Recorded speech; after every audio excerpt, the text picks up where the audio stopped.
I love mascot platformers. It's what I grew up on, and Yooka-Laylee is just around the corner. But until then, I had Snake Pass to tide me over. It may not be the best of the genre, but it offers some really unique and fresh ideas that help it stand out among the rest.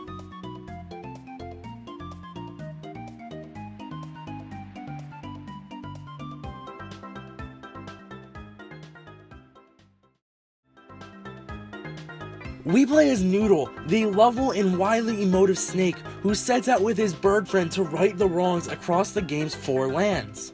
Basically, we slither, climb, tangle, and all manner of movements to collect a small array of pickups in each stage. To progress, you only need to collect the 3 gems used to open the end gate, but there's also 25 easy to get orbs and 5 gold coins. The coins hold the most challenge, resting in hard to reach places and hidden hideaways. Once you get the hang of gliding Noodle around, you'll see yourself making your way through the game's 4 worlds. And to test yourself even further, a time trial mode unlocks after finishing each zone. Snake Pass has a control system like no other. You effectively control a snake, one lump of solid mass. To move, you slither back and forth to gain speed, and to climb up, you twirl your way around poles and structures. It does take quite a bit to get used to, but once it clicks, it's an absolute joy to maneuver Noodle across the 15 stages.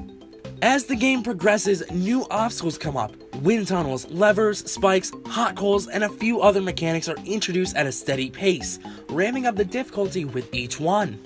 I died plenty of times, and for most of them, I genuinely believed it was my fault.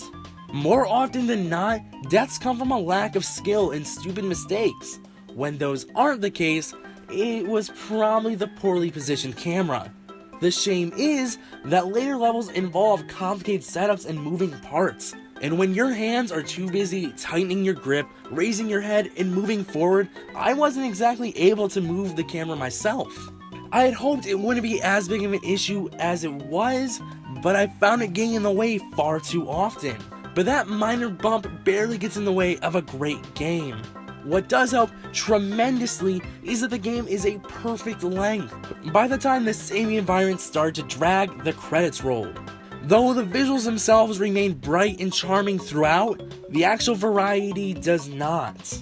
Aside from a few additions, you're going to be seeing the same thing from stage 1 to stage 15, but I never found that to be as much of a bother. The game is just as long as it needs to be, and it leaves some space for a sequel. As for the ending itself, it does feel like a slight letdown, though the story was never a focal point, so it's an easily discarded complaint.